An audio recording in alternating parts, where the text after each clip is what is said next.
am Norhaina Cabaro, and welcome to the world of hyperbola. A hyperbola is a set of points, the difference of whose distances from two fixed points in constant.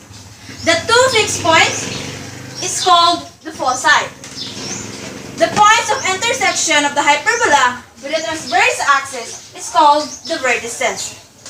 The line passing through the foci and the vertices is called the transverse axis. The center is the midpoint of the segment connecting the foci and the vertices. The line passing through the center perpendicular with the transverse axis is called the conjugate axis. The hyperbola is symmetric with respect to both the transverse axis and the conjugate axis. A chord of the hyperbola through either focus perpendicular with the transverse axis and terminated with a curve is what we call the latus rectum. The diagonals which passes through the midpoint of the hyperbola is called the asymptotes. X squared over a squared minus y squared over b squared is equal to 1 if x squared subtracted by y squared, then the hyperbola faces from left to right. If hyperbola align in this way is called an east-west opening hyperbola. Y squared over a squared minus x squared over b squared equal to 1 if y squared subtracted by x squared, then the hyperbola faces from upward and downward, or what we call the north-south opening hyperbola. Problem number 1. Find the vertices, foci, eccentricity, the equation of the asymptotes, length of the latus rectum, and sketch the graph of the hyperbola 4y squared minus 9x squared equals to 36. We transform this given of the equation of the hyperbola to standard form by 4y squared minus 9x squared equals to 36 by dividing 36. 1 over 36. So in this formula, we can get the standard form of this equation. Yx squared over 9 minus x squared over 4 equal to 1. In standard form, this is the standard form. So this hyperbola whose center is at the origin and whose transverse axis is the y-axis. B squared is 4. So we must take the square root of 4 by b equals to positive negative 2.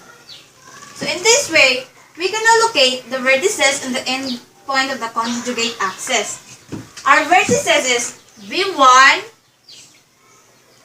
0, and positive 3.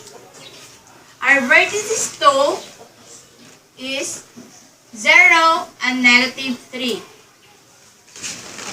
Then 2, 0 and negative 2, 0 is the end point of conjugate axis. Next is locate the foci. To locate the foci, we must use the c-square formula. The c-square formula is c squared equals to positive negative square root of a squared plus b squared. So c squared equals positive negative square root. Our a squared is 9 and our b squared is 4. Then c squared equals positive negative 13 because we add 9 plus 4. Then to take the square root of 13, it approximate by 3.606. Then Now we can now locate our foci. Our focus 1 is 0 and positive square root of 13. Our foci 2 is 0 and negative square root of 13. Next is to find the eccentricity. The eccentricity formula is E equals to C over A.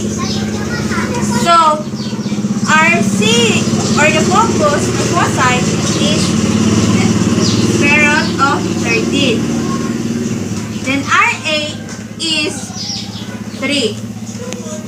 Approximate of 1.202.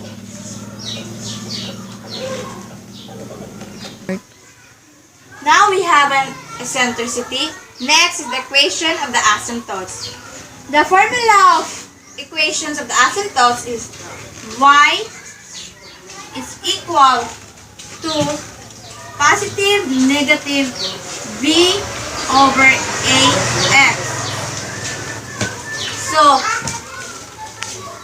RB is 2 and RA is 3, then it will positive negative x. So our equations of the asymptotes is y is equal to positive 2/3 x and y is equal to negative 2/3 x. The next is find the length of the latus rectum. To find the length of the latus rectum, we use the latus rectum formula. So LR is equal to 2b squared over A. So 2, then RB squared is 4. And RA is 3. So it equals to 2 times 4 is 8 over 3rd. Then we divide it with the same part. So it equivalent to 4/3, 4/3. 4/3 approximate with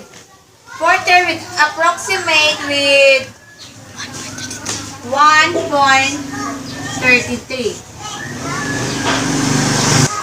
So now we can get the endpoints of latus rectum. Our endpoints of latus rectum,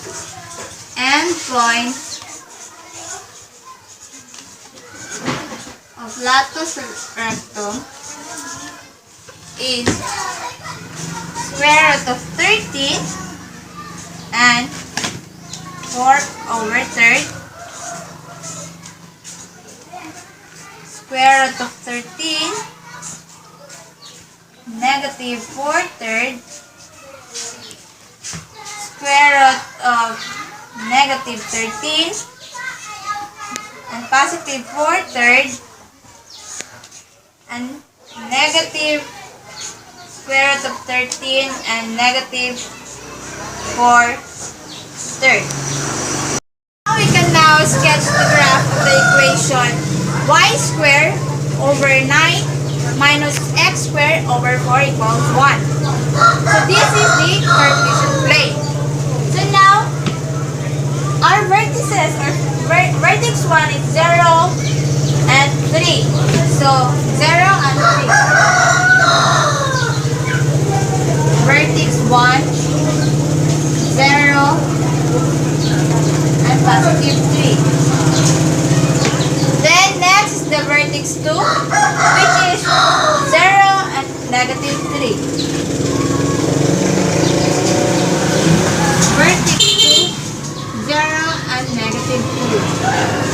Then the endpoints of conjugate axis, which is positive 2 and 0, 2, 0, and negative 2, 0.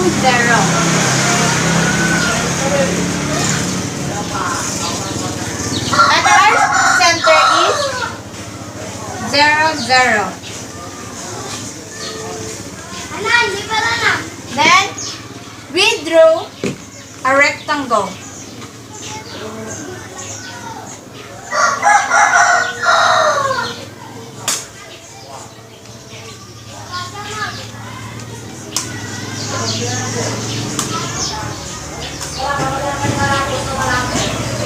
The next is find the foci. Our foci is 0 and square root of.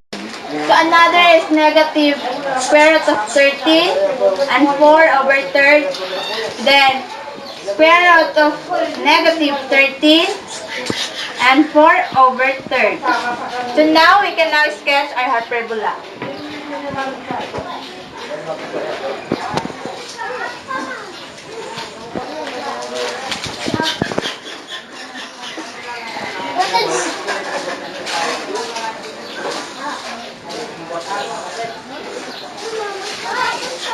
So this is the hyperbola of the equation